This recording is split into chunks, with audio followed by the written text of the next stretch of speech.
Hi, I'm Ian.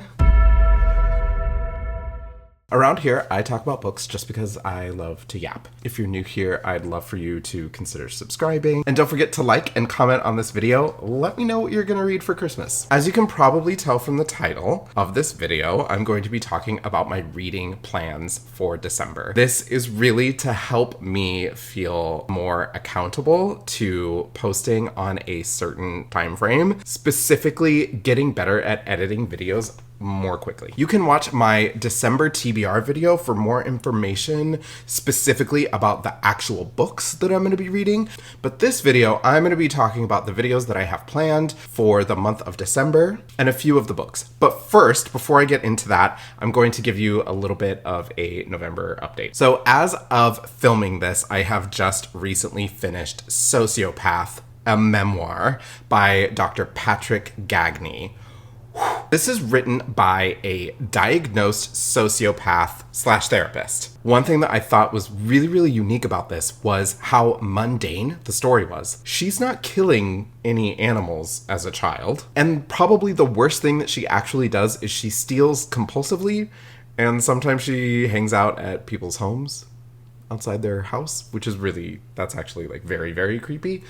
But she mainly does that as a kid, sort of as an adult too. She is self-aware enough as a child especially to actually avoid violence, even though that is her tendency. And she describes really well the somatic experience of wanting to commit an act of violence and how that can feel like a release. I'm not condoning it, but it's really fascinating. And the author kind of invites us to hold more compassion for sociopathy, psychopathy, and related personality disorders. And she basically says that people who are sociopaths or fall on the spectrum don't even stand a chance of becoming a more compassionate participant in society and practicing empathy if they are not the recipients of those very emotions. I really liked it. Check out my December TBR to hear me talk more about it. Then I read The Cat Who Saved Books by Sosuke Natsukawa, translated by Louise Heal Kawai. Sosuke Natsukawa is actually a really famous author in Japan in particular, and he's also a doctor. And I believe the first book that he wrote had something to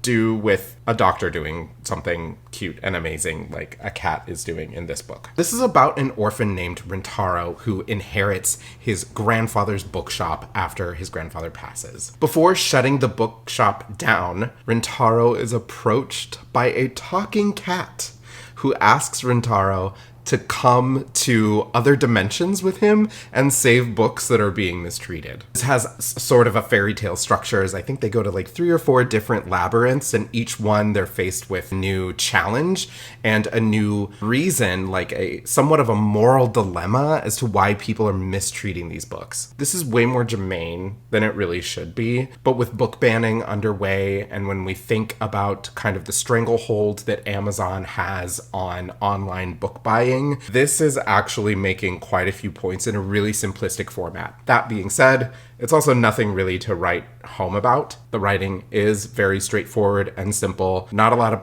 poeticness in here, and that's okay. So I would really describe this as just a very easy read and nothing really to write home about. But if you're looking for an easy read that is super short and takes a moral stance, this is the one. Also this week I finished Parable of the Sower by Octavia E. Butler. Speaking of germane books. This was published in 1993, but it takes place in a sort of dystopian America in 2024. Hi.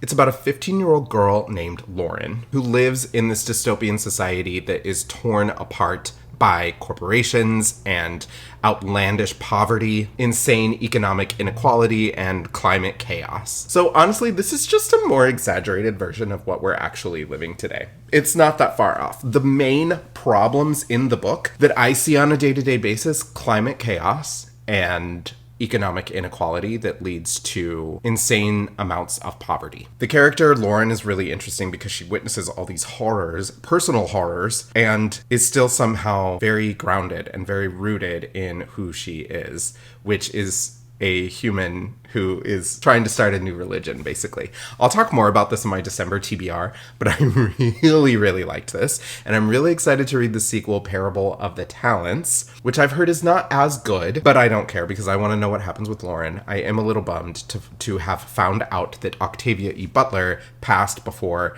they could finish the third book in what was supposed to be a trilogy. Regardless, this is great. You should pick it up if you can handle it.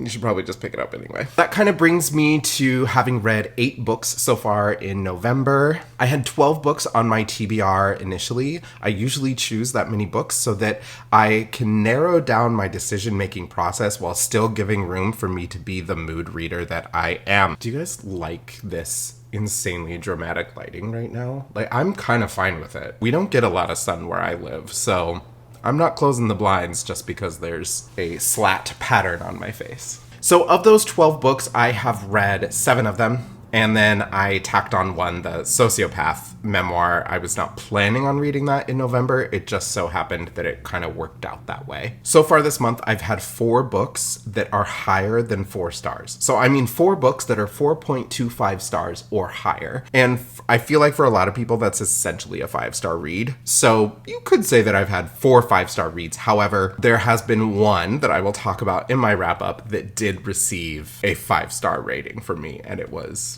so heartwarming, but that will be in my November wrap-up video. So in December, I'm hoping to recreate the amazingness that I've been experiencing in November. But I will give you a little sneak peek at what I have planned. But before I do that, I do want to let everyone know that the It's Only a Book Club book pick has been voted on for the month of December, and that is going to be Nosferatu by Joe Hill. I actually read this a few years ago for a separate book club that I had online with just a couple friends during the pandemic, and I actually really, really loved this. It obviously, unfortunately, this is not a sticker, got turned into an AMC limited series that was just okay. It starred Zachary Quinto. He was the villain, and that was really interesting. This is a story about Vic McQueen, a girl who can find anything, anywhere, due to the use of a magical bridge that she takes her bike over. But while doing this, she eventually meets a potential serial unaliver named Charlie Manx, who kidnaps kids. He takes them to this place called Christmas Land. This book takes place over the course of a few decades. So we see Vic McQueen being young, and then she is a mother dealing with substance abuse issues, and she finds herself in the situation of having to save her family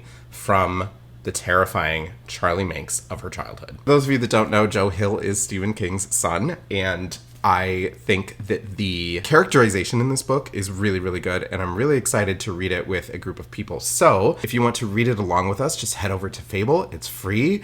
Join our book club. It's called It's Only a Book Club. We read horror movies there every single month and have a blast. So just a few books that I'm really looking forward to reading in December is a bit of a sneak peek. The first one, very seasonal, a Killian romance. A Killian means 2 men, male.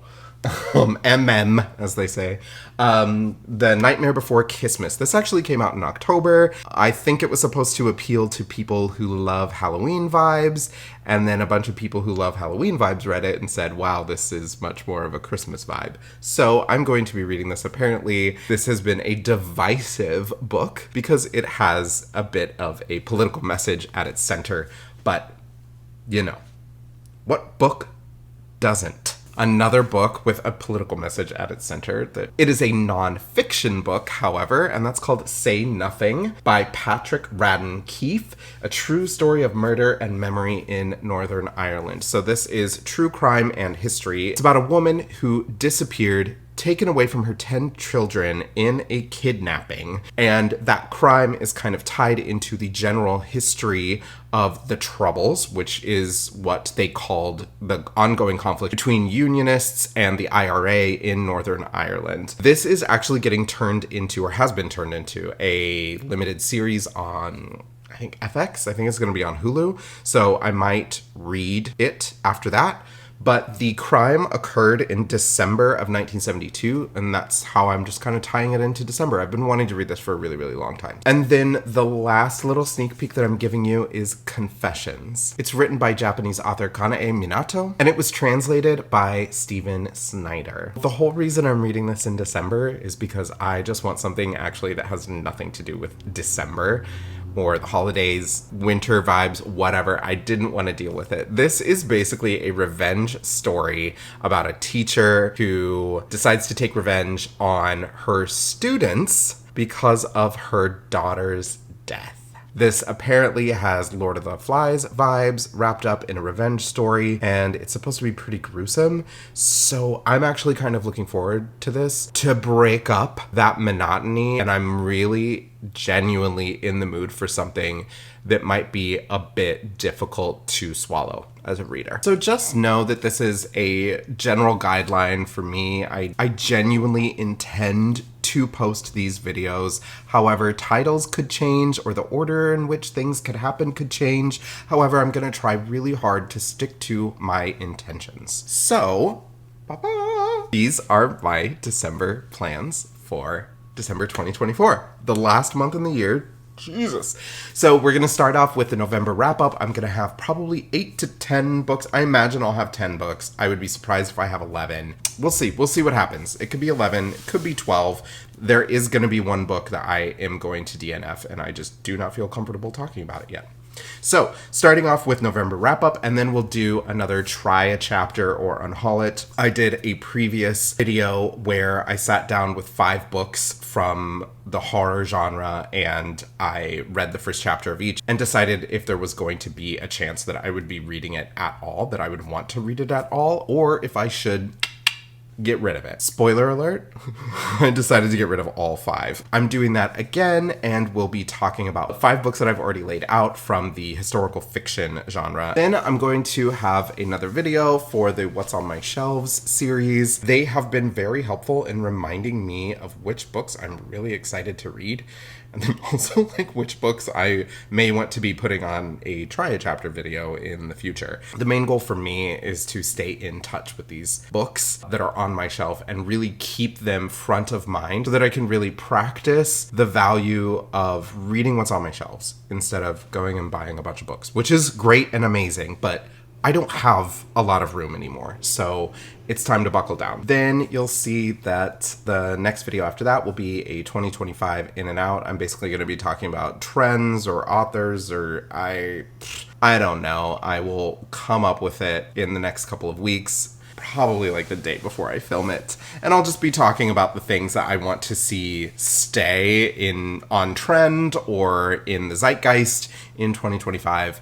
And what things I want to see head out the door. I might even do something a bit more personal too, like what I want to see myself doing. I think that could be really interesting, and I love setting intentions, even if I don't follow through with them. Then I have TBD on the calendar. I always try to do a TBD. Gives me the flexibility to be able to react to any trends on booktube, or maybe I just really, really, really want to talk about a book that I have recently read, etc. However, I think what is going to end up happening is I will probably talk about all the books that I've DNF'd in 2025 and or like the books that I'm unhauling as well, or have unhauled. That is what I'm leaning towards, but there are so many options, especially for these kind of end of year wrap up kind of things. Then got reading vlog on the calendar. I have never done a reading vlog before. If anything doesn't end up happening, this is the most likely to not happen because I have a really hard time motivating myself to set up a camera and lighting, and it adds to the level of distraction that I typically am trying to combat as a person with ADHD. If I don't end up doing this, and I want to try and see how it feels and see if it even works. But if I don't end up doing it, it's more so for my mental health than anything else. However, I understand that there's a lot of value to doing like a reading vlog and that it can be a lot of fun to watch for people. Then I'm going to do a 2025 reading plans. I have a lot of ideas in the works of what I want to see myself doing. By the end of December, I will have read maybe 70 books for the year of 2024, and I do not anticipate coming even close to that. I will set my goal to be somewhere around a third of that, maybe less. I imagine that 2025 is going to look very different. I think I'm going to challenge myself to do something specifically with reading fantasy throughout the entire year. Same thing with nonfiction. And then there will probably be themes related to how I choose my TBR or my hopefuls. So I'm really excited to film that one. And then I'm going to do just January plans, right? So this episode, but for the month of January, I've already decided to make the month of January a month of tying up loose ends. My TBR is going to be a stack of books that I have essentially started already but have not finished. And I'm really looking forward to ending the Lunar New Year by tying up loose ends. And then the January TBR, where I will literally talk to you about that stack of books, which I already have set aside. Like, it's already raring to go. I'm really excited for it. There's some stuff on there. Like, there's some N.K. Jemisin on there. There's some Toni Morrison on there. I've got YA. I've got dystopian. I've got post-apocalyptic. And these are hefty books, too. I have fewer books chosen for January because part of the reason that I haven't finished a lot of them is because they're long. And that's it. Those are my December plans. Thank you for hanging out. If you enjoyed this video, don't forget to like, subscribe, and comment with what you're going to be reading this Christmas so we can keep this bookish conversation going. Thank you so much. I'll see you next time. Happy reading.